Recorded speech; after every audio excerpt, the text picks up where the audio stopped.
Esta es una producción de Grupo Fórmula.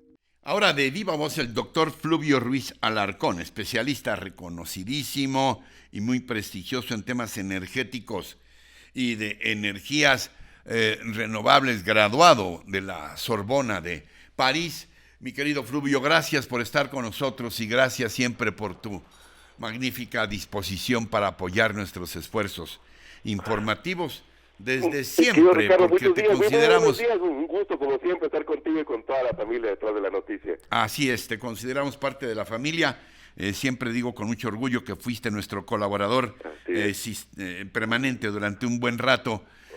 Fluvio, ¿cuál tu impresión sobre esta ley de la industria eléctrica? Por un lado, sus defensores diciendo que se busca preservar a la Comisión Federal de Electricidad y la independencia energética de México, y los detractores diciendo que esto nos va a llevar a tarifas más altas y a la posposición de las energías limpias en este país.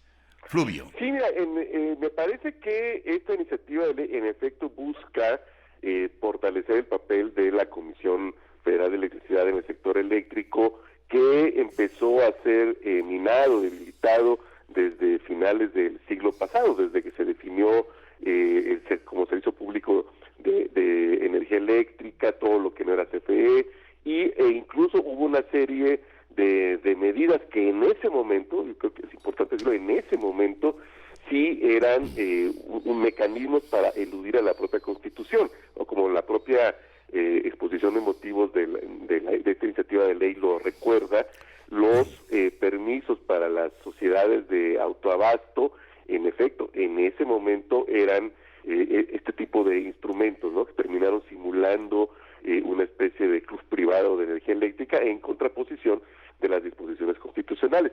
Sin embargo, a raíz de la reforma energética y sobre todo de la reforma constitucional en 2013, todas estas figuras quedaron legalizadas, todas estas figuras, digamos, ya quedaron contempladas en el nuevo marco constitucional, de manera que creo que si la intención era, en efecto, fortalecer este papel de la Comisión Federal de Electricidad, tendría que haber existido una iniciativa de reforma constitucional, porque por un lado el artículo 28 ya no establece esta parte del sector eléctrico como un sector estratégico, ¿no? Simplemente está la generación y la distribución, pero ya no toda la cadena del sector eléctrico, y además el artículo 25 establece como criterio general para el desarrollo, en general, el desarrollo económico, todo lo que tiene que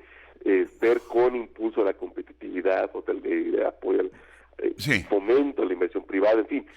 Mencionaste por ahí en la última parte de tu respuesta anterior a la iniciativa privada. Bueno, pues varias voces de la IP precisamente han dicho que esta iniciativa se trata en realidad de una expropiación disfrazada de los productores privados de energía. ¿Estás de acuerdo en ello?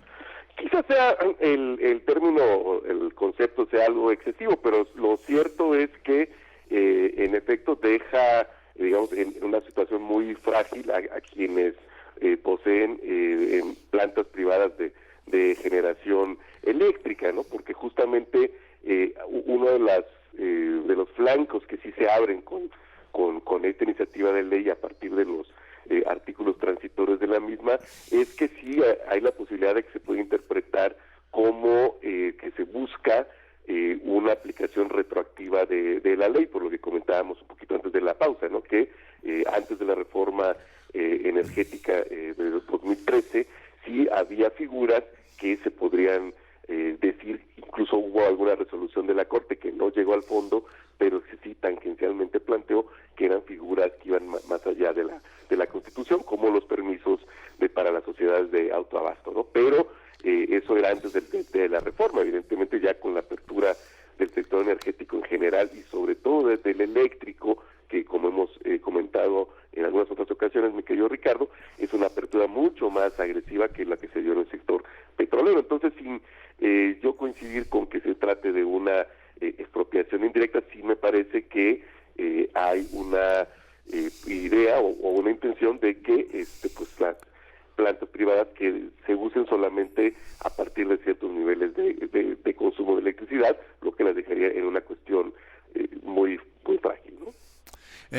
México está abandonando la posibilidad de energías como la solar y la eólica y reforzando, digamos que artificialmente a la Comisión Federal de Electricidad.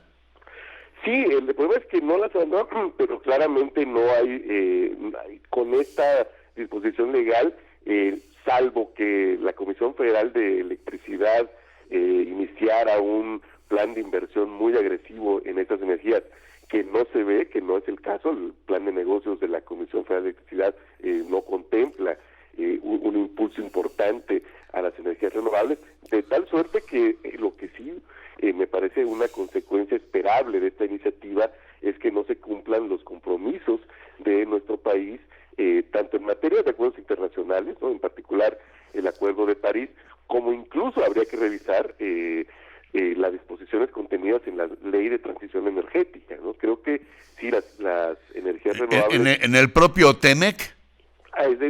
Y claramente va a abrir la posibilidad de controversias entre inversionistas y el Estado mexicano, ¿no? Porque, por supuesto, este cambio abrupto de reglas, que además, insisto, no llega hasta el tema constitucional como se esperaría, pues sí, sin duda establece nuevas condiciones para las inversiones que se hicieron pensando en otros marcos legales, y en ese sentido el capítulo 14 del TEMEC, pues sí, es una defensa, sirve de instrumento de defensa para quienes vean afectados las expectativas de rentabilidad de sus inversiones. Entonces, esto es muy muy importante, ¿no? Creo que sí, con toda facilidad, las empresas podrían recurrir a este capítulo para, insisto, interponer controversias con el Estado mexicano.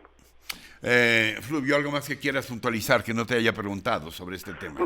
No, simplemente que me parece que esta iniciativa nos recuerda que en todo caso las reformas, las modificaciones al marco jurídico y a la dinámica sectorial heredadas del gobierno anterior tendrían que verse desde una perspectiva integral, y además siendo muy conscientes de que las modificaciones que eventualmente se hicieran, pues siempre tienen un costo, ¿no? Recordemos simplemente la explotación petrolera la terminamos pagando hasta inicios de los años 50, ¿no? La cuestión es justificarla adecuadamente, explicarla y asumir que pues no es algo inocuo, sino que hay todo un conjunto de, sobre todo, acuerdos internacionales que sí sirven como restricciones para cambios tan importantes.